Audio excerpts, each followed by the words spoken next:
Hello बच्चों, welcome back. ठीक है, आज से अपनी नई जर्नी स्टार्ट हो गई है। अपन क्लास 12 का फिजिक्स स्टार्ट करने वाले हैं। ठीक है, क्लास 11 का आप लोगों को मैंने पढ़ाई है। ठीक है, आप बोर्ड से पढ़ते आ रहे हैं। तो जो भी अभी तक उसमें गलतियाँ हुई हैं, जो भी मिस्टेक हुई है, उसको अभी साइड कर दो और इस पर फोकस करो। ठीक है बेटे, इतना ध्यान रखें कि 11 और 12 ये अपनी बोर्ड क्लास है। तो जो भी उसमें गलतियां हुई हैं, गलतियों से अपने को मिस्टेक से सीखना है और इस पर इम्प्लीमेंट करना। और जो कंसेप्ट इसमें यूज होने वाले हैं वो अपन फर्दर आगे डिस्कस कर लेंगे या उस टाइम में थोड़ा बहुत डिस्कस करेंगे ताकि अपने इसमें कोई मिस्टेक ना। ठीक है, तो आज अपन देखने वाले हैं इलेक्ट्रोस्टैटिक एनसीईआरटी का जो टॉपिक फर्स्ट है। ठीक है, आज अपन जो टॉपिक देखने वाले हैं दैट इज इलेक्ट्रोस्टैटिक्स।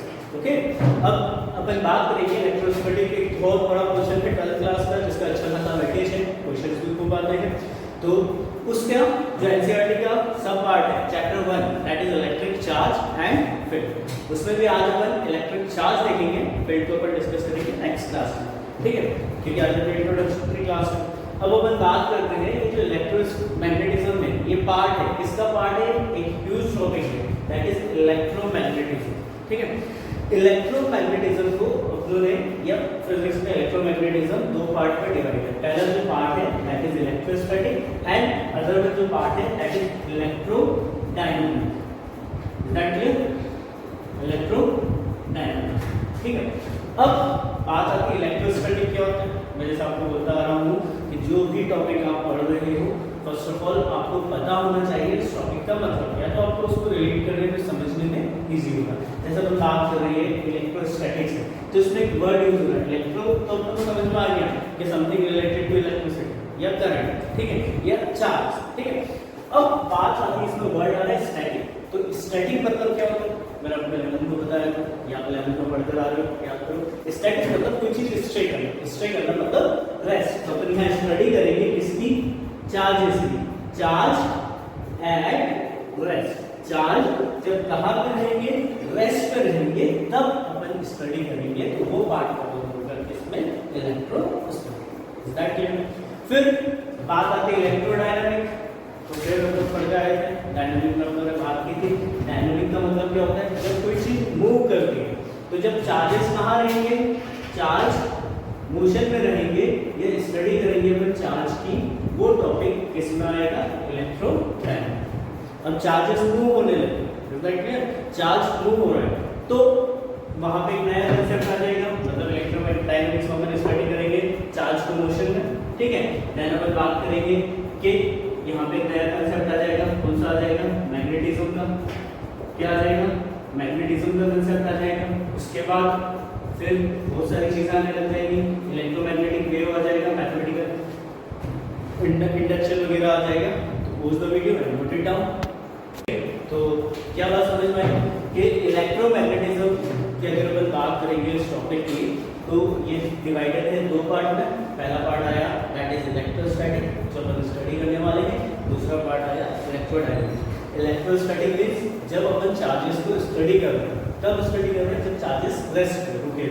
ठीक है, तो वाला जो पार्ट रहेगा दैट इज इलेक्ट्रोस्टैटिक। और जब अपन चार्ज को मोशन पे स्टडी करेंगे then it is called electrodynamic. ठीक है, इसमें मैग्नेटिज्म भी कवर हो जाएगा। जब चार्ज मोशन में आ जाएंगे तो मैग्नेटिक की प्रॉपर्टी शो करने लग जाएंगे, EMI, AC एक्सेट्रा।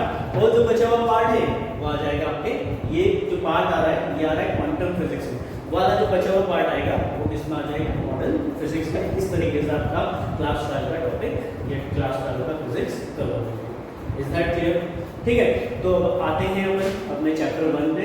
एनसीईआरटी का जो चैप्टर 1 है that is electric charge and field. आज जितना टॉपिक कवर होता है, ठीक है, नेक्स्ट क्लास में फिर अपन उसको डिस्कस करेंगे। तो सबसे पहली बात आती है कि चार्जेस क्या होते हैं। इलेक्ट्रिक चार्ज पढ़ने के पहले अपन बात करें चार्जेस क्या होते हैं। Is that clear? तो चार्ज होते क्या है, चार्ज को अपन कैसे डिफाइन करें? तो चार्ज से क्या समझते हो आप लोग? चार्ज को अगर अपन बताएंगे तो सिंपल सी लैंग्वेज में इसका डेफिनेशन लिख देता हूं, the intrinsic property of matter. किसकी property? The intrinsic property of matter is called charge. बात आती है जैसे आपने डेफिनेशन तो बता दी कि the intrinsic property of material. What is meaning of intrinsic? Intrinsic का मीनिंग क्या होता है? तो इसको ज्यादा दिमाग लगाने की जरूरत नहीं है। इंट्रिंसिक समझ लो इनबिल्ट, जो बॉडी के अंदर होती है। Is that clear? कि कोई भी मैटर है उसकी एक प्रॉपर्टी होती है, उसके अंदर इनबिल्ट होता है कि बिल्कुल समझ लो लास्ट या फंडामेंटल। तो ये जो चार्ज होता है दैट इज फंडामेंटल क्वांटिटी। हम लोग देरादून में पढ़ा था फंडामेंटल ड्राइव क्वांटिटी और फंडामेंटल। तो ये फंडामेंटल क्वांटिटी है जो चार्ज के अंदर होता है। ठीक है, तो अपन कैसे डिफाइन करेंगे चार्ज को? The intrinsic property of matter is called charge. Is that clear? जो इनबिल्ट रहता है अंदर, किसी भी मैटर के अंदर रहेगा। अब बात आती है चार्ज को अपन समझ लें चार्ज क्या होता है। चार्ज के बाद इसका सिंबल क्या होता है, इसको डिनोट कैसे करते हैं? तो इसके अगर सिंबल की बात करें तो इसका सिंबल होता है Q। क्या सिंबल होता है? Q। ठीक है, इसकी यूनिट की बात करें तो इसकी SI यूनिट कितनी हो जाएगी? कूलम। कूलम बोल लेना, SI यूनिट क्या हो जाएगी इसकी? देन ये कौन सी क्वांटिटी है? तो अपन बोलेंगे इट्स अ स्केलर क्वांटिटी, क्योंकि इसमें क्या नहीं होता है, इसमें डायरेक्शन नहीं होता। तो चार्ज के बारे में इतना आपको बताना पड़ेगा। क्या क्या बताओगे? ये चार्ज की जब बात करोगे तो the intrinsic property of matter is called charge. इसका जो सिंबल होता है वो कितना होता है? Q होता है। इसकी जो यूनिट होती है वो कितनी होती है? कूलम। और ये जो कौन सी क्वांटिटी है? It is a scalar quantity. Is that clear? ठीक है, अब इतना समझ में आ गया। इंट्रिंसिक फिर मैं एक बार वर्ड बता देता हूँ ताकि दिमाग से स्लिप ना हो। वो प्रॉपर्टी जो मैटर के अंदर रहती है, लास्ट प्रॉपर्टी उसके अंदर है, इनबिल्ट है। जैसे अभी मोबाइल आ रहा है, कैसे मोबाइल आ रहा है? पहले मोबाइल आता है तो उसको आपको बैटरी लगाना पड़ता है, याद है? उसकी बैटरी निकल के अभी भी कुछ आते हैं, बट अभी जो लेटेस्ट मोबाइल आ रहा है उसके अंदर बैटरी इनबिल्ट रहती है, आपको लगाना नहीं पड़ती। मेमोरी का एग्जांपल ले लो, मेमोरी इनबिल्ट रहती है। क्यों बोल देता है? इसके 64 GB 32 GB मेमोरी इनबिल्ट है। आप चाहो तो एक्सटर्नल मेमोरी लगा सकते हो, बट इतनी मेमोरी है। सिमिलरली उसी प्रकार चार्ज क्या होते हैं? किसी भी मैटर की प्रॉपर्टी होती है जो उसके अंदर इनबिल्ट। Is that clear? ठीक। अब इसके आगे अगर अपन बात करें टाइप्स ऑफ चार्जेस, कितने प्रकार के चार्ज होते हैं? बच्चा जानता हो टाइप्स ऑफ चार्जेस? बताओ। दो प्रकार के चार्जेस होते हैं। कौन कौन से चार्ज होते हैं? पहला चार्ज होता है पॉजिटिव चार्ज। कौन सा चार्ज होता है? पॉजिटिव। पॉजिटिव तब जब आपको दो टाइप के इंसान मिलेंगे, एक मिलेंगे मेरे जैसे पॉजिटिव और दूसरे मिलेंगे कौन से? नेगेटिव। ठीक, तो सबसे अच्छे चार्ज, सबसे अच्छे लोग कौन से माने जाते हैं? पॉजिटिव का अपन भी हम कंसीडर करके चलेंगे कि कौन सा चार्ज की बात कर रहे हैं? Positive charge, negative. फिर इसकी कुछ प्रॉपर्टीज है कि जब दो पॉजिटिव लोग मिलते हैं या जब दो पॉजिटिव चार्ज मिलते हैं एक दूसरे से, तो वो क्या करते हैं? रिपेल करते हैं। याद रखना, 11th में बताया positive same charges repel each other. Opposite charges जैसे पॉजिटिव, या अपन बात कर ले पहले इसी को समझा देते हैं। नेगेटिव चार्जेस क्या होंगे? ये दोनों एक दूसरे को रिपेल करेंगे। ठीक है, जब एक पॉजिटिव चार्ज मिलेगा और किसके साथ? एक नेगेटिव चार्ज के साथ, तो ये दोनों एक दूसरे को क्या करेंगे? अट्रैक्ट करेंगे। ठीक है, ये प्रकृति का नियम है। क्या नियम है? कि दो एक जैसे लोग एक दूसरे को क्या करेंगे? रिपेल करेंगे, और अपोजिट चार्जेस एक दूसरे को क्या करेंगे? अट्रैक्ट करेंगे। Is that clear? Pause the video and note it down.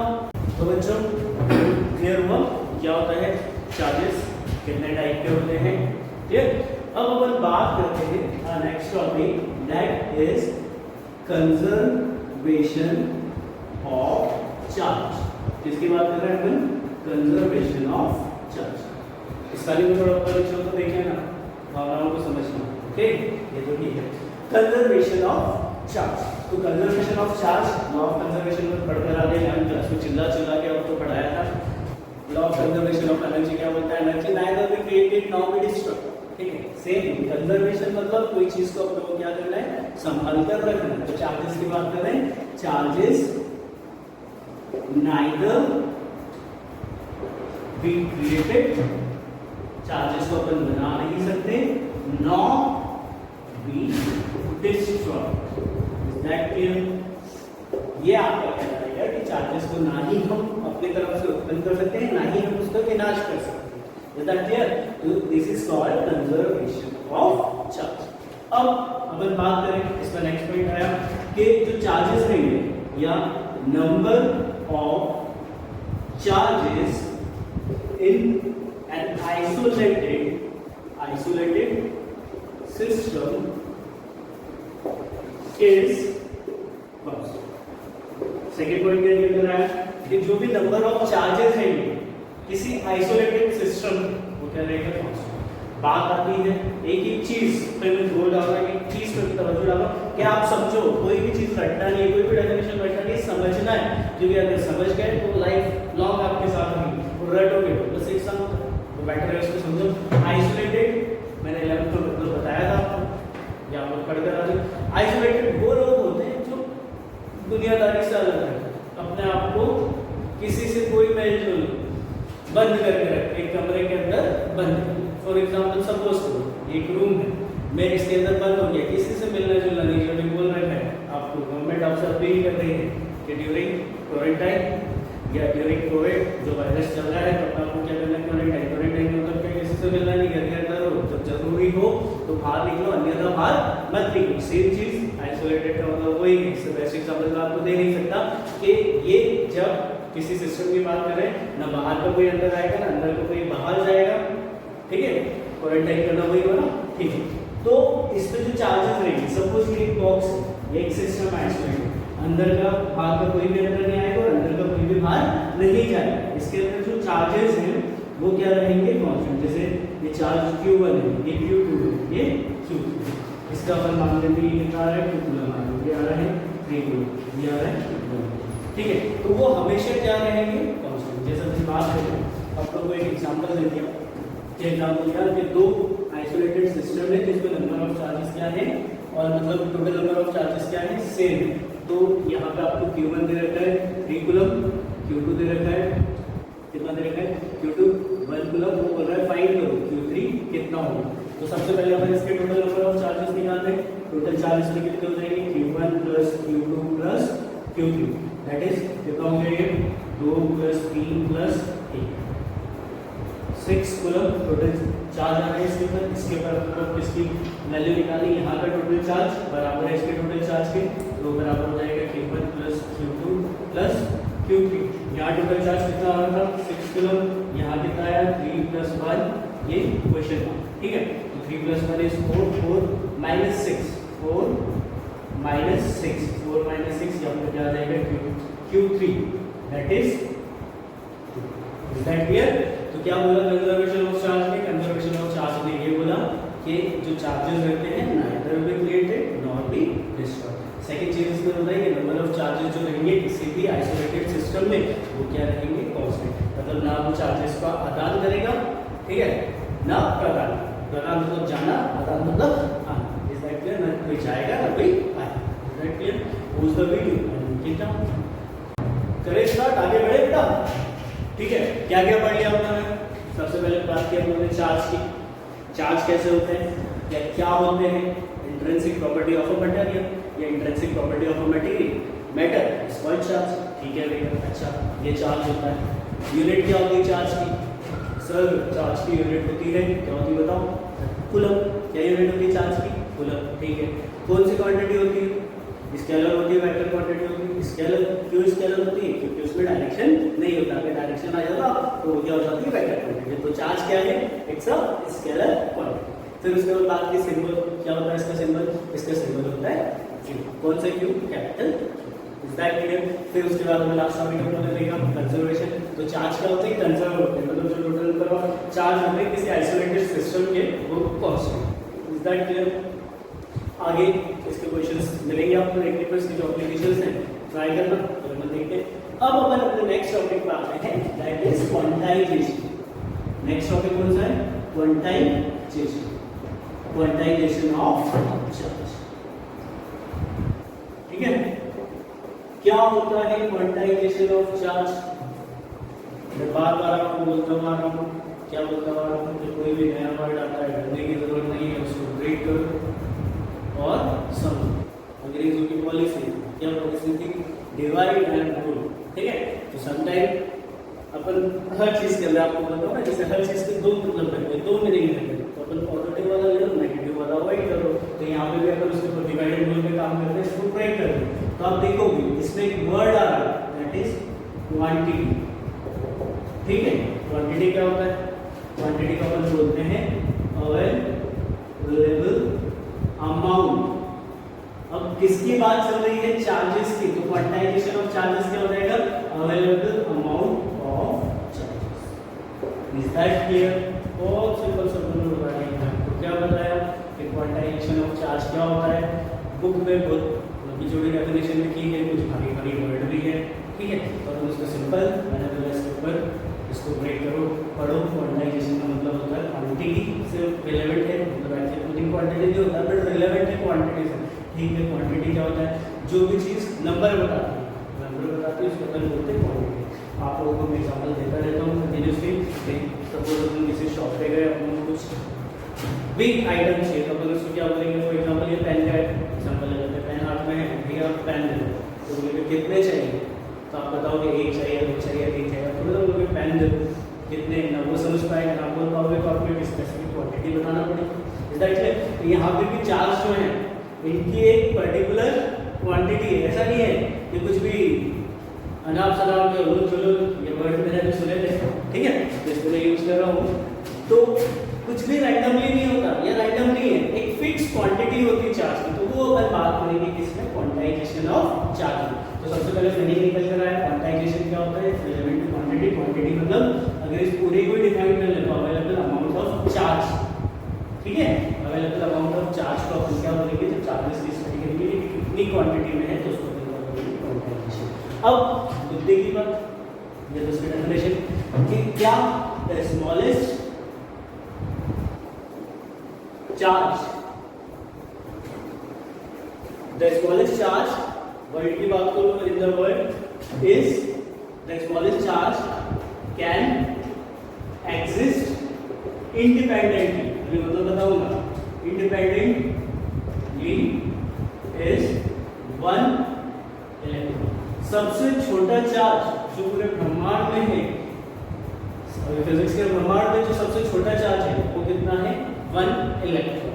ठीक है, और वो किसी पे डिपेंड नहीं है। इंडिपेंडेंटली मतलब डिपेंड नहीं, उसको किसी और क्वांटिटी की जरूरत नहीं पड़ेगी अपने आप को डिफाइन करने में। ये खुद एक डिफाइंड क्वांटिटी है। उसको अपन क्या बोल रहे हैं कि ये कौन सा चार्ज हो गया? ये फंडामेंटल चार्ज हो गया, दूसरे चार्ज हो गया, दूसरे इससे डिनोट होंगे। इसको किसी को अपना सफाई देने की जरूरत नहीं, दूसरा इसके रेफरेंस लेके अपनी पहचान बनाएंगे। इसकी खुद की एक पहचान है, जैसा मैंने चार्ज बताया।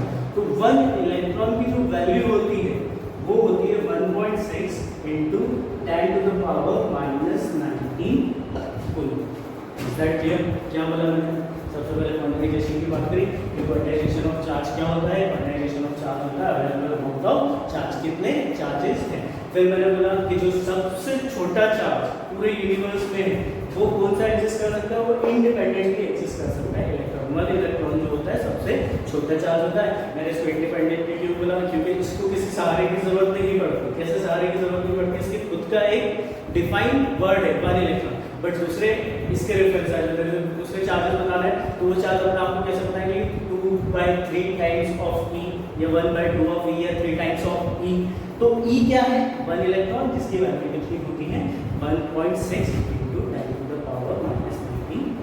Is that clear? वापस से ये बताना इसलिए जरूरी था कि अपन अब क्वांटाइजेशन ऑफ चार्ज को और अच्छे से बता सकते हैं। कैसे बता सकते हैं? मैंने बोला सबसे पहले quantization of charge. Quantization of charge क्या होता है? क्वांटाइजेशन ऑफ चार्ज वो होता है अवेलेबल नंबर या कितने अमाउंट में चार्जेस प्रेजेंट है।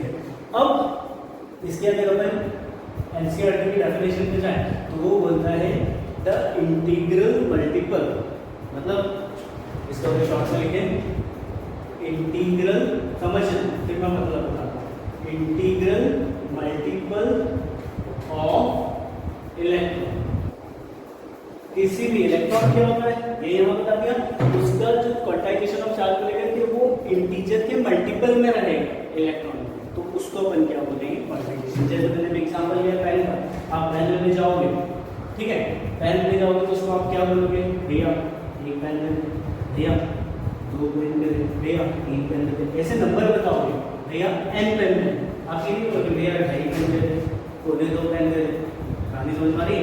1.5 दे, 1.25 दे, एक फिक्स नंबर रहेगा। तो यहाँ पे मतलब आ रहा है इंटीग्रल। इंटीग्रल वर्ड कहाँ से आ रहा है? इंटीजर से। कहाँ से पढ़ रहा है ये?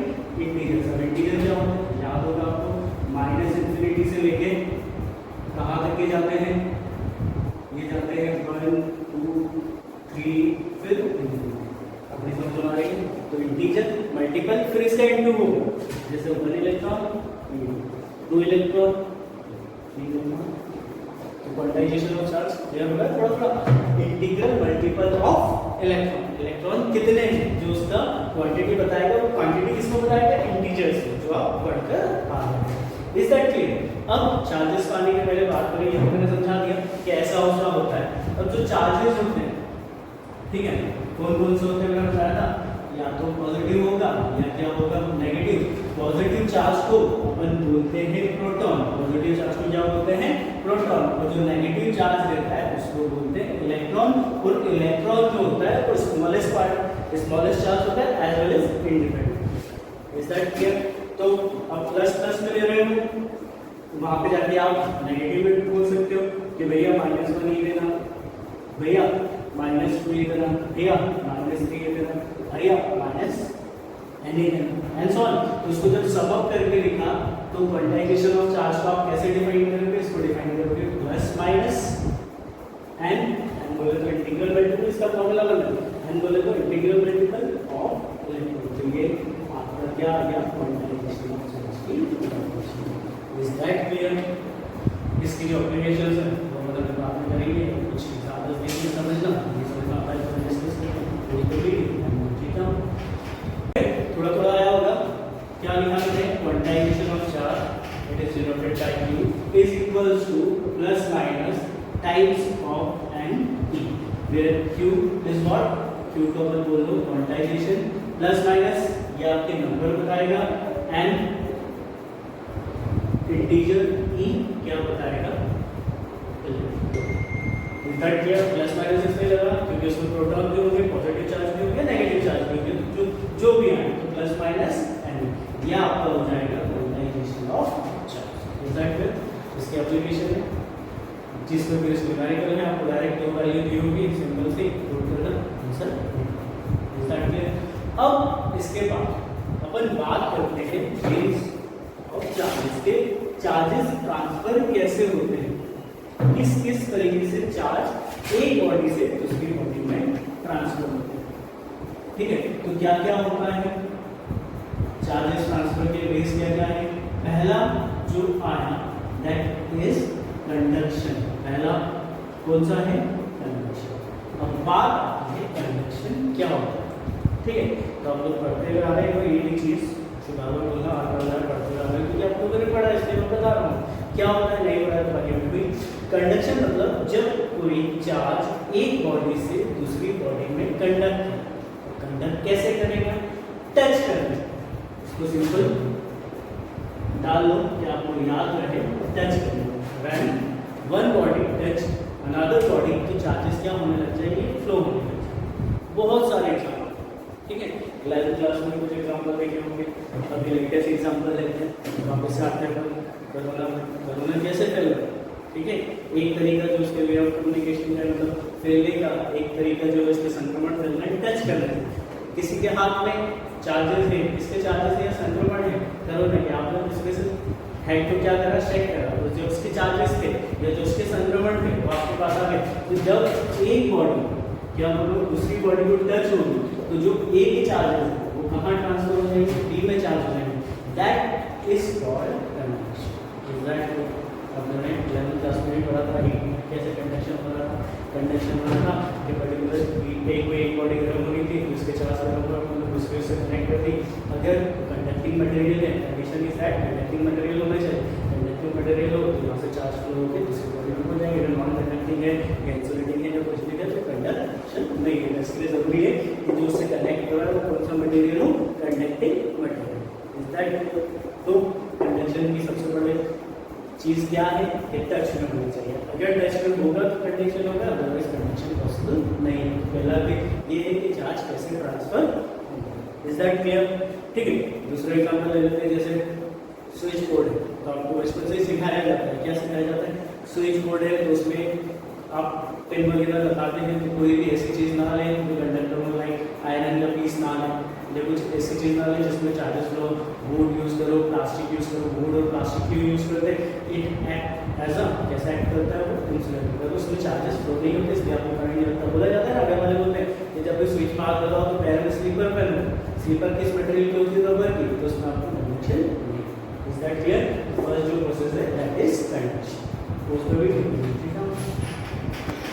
कंडक्शन क्लियर हुआ, जब कोई चीज डायरेक्ट टच में आएगी तो एक चार्ज दूसरे चार्ज से फ्लो करेगी। Second that is induction. Transfer of charge किससे होगा? इंडक्शन से। अब इंडक्शन क्या होता है समझो। जैसे अपन ने क्या करा, कोई पॉजिटिव चार्ज या इधर अपन ले लेते हैं नेगेटिव चार्ज। एक बॉडी है जिसमें कॉर्नर का नेगेटिव पार्ट है, और यहाँ पे एक बॉडी अरेंज कर दी ये।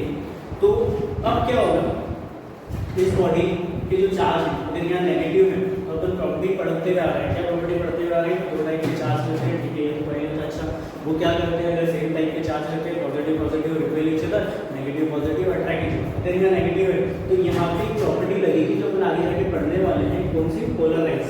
तो पोलरिटी चेंज करेगा। तो अगर यहाँ पे नेगेटिव है और ये इसके कांटेक्ट में आ रहा है तो यहाँ पे कितना आ जाएंगे? इस बॉडी के जो भी पॉजिटिव नेगेटिव है, पॉजिटिव सारे ऐसे अलाइन हो जाएंगे। Is that clear? तो इस कॉर्नर में क्या चले जाएंगे? काफी समझ में आ रही? ये जो फिनोमेना, ये जो फंडामेंटल होता है उसको बोलते हैं पोलराइजेशन। बट वो लोग नेक्स्ट क्लास में पढ़ेंगे। नेक्स्ट क्लास में जब उसका टॉपिक आएगा, अभी बस इतना समझते हैं कि इंडक्शन क्या होता है। अपनी एक बॉडी रखी जिसमें नेगेटिव चार्ज है, उसके बाद दूसरी बॉडी रखी, तो जो इनकी प्रॉपर्टी होती है, कौन सी प्रॉपर्टी होती है? जिसमें पॉजिटिव पॉजिटिव एक दूसरे को या सेम चार्जेस एक दूसरे को क्या करते हैं? रिपेल करते हैं, और नेगेटिव पॉजिटिव चार्ज एक दूसरे को क्या करते हैं? अट्रैक्ट करते हैं। उस फिनोमेना से नेगेटिव के पास इधर का जो एज है इधर कौन से जमा होना चालू हो जाएंगे? पॉजिटिव चार्ज होने लग जाएंगे और नेगेटिव यहाँ पे। Is that clear? ये किसकी वजह से? पोलराइज की वजह से। फिर अपने ने क्या करा, ऐसा अरेंज करने के बाद इस बॉडी को दो हिस्से में ब्रेक किया। जैसे ब्रेक करा, पहला वाला पार्ट ए ले लिया, दूसरा वाला पार्ट बी ले लिया। पहले वाले में हम लोग कौन से चार्ज कर रहे थे? ए लेवल थे, और अलग करने के बाद इसको क्या कर दिया आप लोगों ने? इसको आप लोगों ने सेपरेट कर दिया। तो यहाँ पर आप लोग कौन से चार्ज लेंगे? अभी नेगेटिव। तो इंडक्शन में क्या होता है?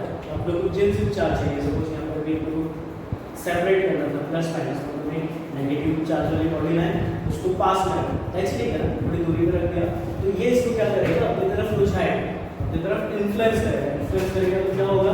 ये बॉडी के पहले चार्जेस कैसे थे? रैंडम थे, कोई प्लस माइनस प्लस इस प्रकार के। पर जैसे इसके इन्फ्लुएंस में आया, होता है ना कुछ चीज़ों को खर्च करके तो अपना इंटरेस्ट एकदम बढ़ जाता है। सेम चीज़ यहाँ पर, ये नेगेटिव है, प्रॉपर्टी है कि ये क्या है? नेगेटिव है, तो इसको कौन अट्रैक्ट करेगा? पॉजिटिव अट्रैक्ट करेगा। पॉजिटिव अट्रैक्ट करेगा तो पॉजिटिव सारे बच्चे लाइन में आ गए, लाइन में। नेगेटिव जो बच्चे अपने आप उनको खसकना पड़ा क्योंकि पॉजिटिव नीचे करेंगे। अब यह लाइन में फिर हम लोगों ने इसको सेपरेट कर दिया, ए बी को, प्लस वाले चार्ज अलग होते हैं, नेगेटिव चार्ज अलग होते हैं। This is called induction. Is that clear? और ये कहानी किसकी थी? जब अपन पॉजिटिव नेगेटिव को अलग कर रहे थे, तो जो सोर्स था यहाँ पर, कौन सा सोर्स था? जो इसको इंड्यूस कर रहा था या जिसको इन्फ्लुएंस कर रहा था? नेगेटिव। दूसरे केस में क्या होगा? दूसरे केस में अपन लेते हैं पॉजिटिव चार्ज। अब ध्यान से समझो, अपने यहाँ पर कौन सा ले लिया? Positive charge. यहाँ पर बॉडी रखी तो यहाँ पे नेगेटिव नेगेटिव नेगेटिव आ गए, पॉजिटिव इधर अलाइन हो गए। Is that clear? Positive align हुए तो इसका आपको इतना खटकरम करने की जरूरत नहीं, क्या खटकरम करने की जरूरत नहीं। इसमें अपन सिंपल यहाँ से एक वायर निकालेंगे और उसको क्या कर देंगे? अर्थ कर देंगे। क्या कर देंगे? अर्थ। क्यों अर्थ? अर्थ क्या होता है उसके लिए बता दें कि ये क्या करता है। आप लोगों ने देखा होगा जो वेल्डिंग शॉप रहते हैं, वेल्डर्स रहते हैं, या घर में पहले होता था तो लैपटॉप वगैरह का जमाना हो गया, हमारे टाइम पे कंप्यूटर आते थे। कंप्यूटर आते थे तो हमने जैसे कंप्यूटर लाया तो पहले एक स्विच बोर्ड लगाया, स्विच बोर्ड का अर्थ का वायर लिया, अर्थ का वायर लेकर उसको जमीन में थोड़ा लंबा थोड़ा एक आयरन की प्लेट ली और उसको ऐसे करते हैं अर्थ के करंट या वोल्टेज में वेरिएशन हो तो वो शॉर्ट ना हो। तो उसी प्रकार अपनी जो धरती माता है, ठीक है, धरती माता में n numbers of negative electron क्या है? उन्होंने अपने अंदर इलेक्ट्रॉन्स को सेव कर रखा है। तो जैसे ही अपन इसको कनेक्ट करेंगे तो ये पॉजिटिव को क्या कर देंगे? नीचे करके इसको न्यूट्रल। Is that clear? और अपने पास क्या मिल जाएगा? कि पॉजिटिव वाले चार्ज अलग हो जाएंगे। Is that clear? वापस से सुनते हैं, जब नेगेटिव वाला चार्ज लाए प्लस करा तो ये पहले लाइन में, लाइन के बाद इसको जब पॉजिटिव से इंड्यूस करा तो ये पोलराइज के कारण ये क्या हो गया, ऐसा अलाइन हो गया। अलाइन होने के बाद जो पॉजिटिव चार्ज को स्कूटर करके अर्थ में तो n नंबर ऑफ इलेक्ट्रॉन है वो स्कूटर करेंगे न्यूट्रल करेंगे। इस प्रकार से ये इंडक्शन काम करेगा। Is that clear? आप लोग इसको देखेंगे वॉज द वीडियो जो क्या देख लिया आप लोगों ने, कंडक्शन देख लिया जिसमें अपन टच करेंगे, विदाउट टच क्या हो जाएगा कंडक्शन। जो थर्ड वे है इसका जिसमें अपन ट्रांसफर करेंगे, चार्जिंग होगी किससे, चार्जिंग बाय फ्रिक्शन। ये पुराना टाइम की बात है, ये बेसिकली यूज होता है, इसके लिए यूज होता है। उसमें अपन कंडक्टर को यूज कर सकते हैं, इसको यूज करेंगे, इसको यूज करेंगे कैसे, फ्रिक्शन आदम जात के ज़माने से चल रहा है। क्या हो रहा है, हाथ कैसे जलाते थे, जो पत्थर रहते थे उसको आपस में रब करते थे। तो कोई बॉडी की दूसरी बॉडी ये इसको क्या करा, रब। अरे ना बस मतलब करते तो उसमें से चिंगारियाँ निकलती हैं। आप लोग बचपन में इसको भी करते हैं या उसको रब के उसको नीचे करोगे तो उसमें पेंसिल के वो कुछ भी डस्ट पार्टिकल्स तो किस रंग में, ठीक है। रब करा कैसे हुआ, जैसे इसके चार्जेस यहाँ पे एटम्स क्लियर, ये पूरे यहाँ पे एटम्स हरी बात है। एटम्स है, इसको रब करा तो रब करने से जो आपकी काइनेटिक एनर्जी थी उससे क्या जनरेट हुई, थर्मल एनर्जी है। Is that clear? Thermal energy आने से ये जो आउटर मोस्ट शेल के इलेक्ट्रॉन थे, आउटर मोस्ट शेल मतलब बड़ा होकर केमिस्ट्री में अपन ज़्यादा नहीं आएंगे, आउटर मोस्ट शेल का जो इलेक्ट्रॉन है वो आयोनाइजेशन एनर्जी की वजह से ट्रांसफर होना चालू हो जाएंगे, इधर के इधर आ जाएंगे, इधर के इधर आ जाएंगे। अपनी समझ आ रही है? इधर के इधर वो किस पे डिपेंड करेगा, वो डिपेंड करेंगे कि बैलेंसिंग पे, जिधर जरूरत है वो क्या बन जाएगा, डोनर बन जाएगा। जिसको जरूरत है वो बन जाएगा एक्सेप्टर, जिसको जरूरत नहीं है वो क्या बन जाएगा, डोनर। इस प्रकार काम चलेगा। और यहाँ पे आगे जाके वो क्या मिल जाएगा, एक में पॉजिटिव मिल जाएंगे और एक में नेगेटिव मिल जाएगा। राइट किया तो चार्जिंग बैंड फ्रिक्शन में ये वही का अप्लाई करेंगे। अब इसको बताया वो रब करने से क्या होगा, काइनेटिक एनर्जी से थर्मल एनर्जी प्रोड्यूस हुई, थर्मल एनर्जी प्रोड्यूस होने से आयोनाइजेशन एनर्जी के कारण ये जो कॉर्नर पे आएंगे, जिधर जरूरत होगी, जिधर रिक्वायरमेंट रहेगी, चार्जेस को रिमूव कर देंगे और ये होता है। Is that clear?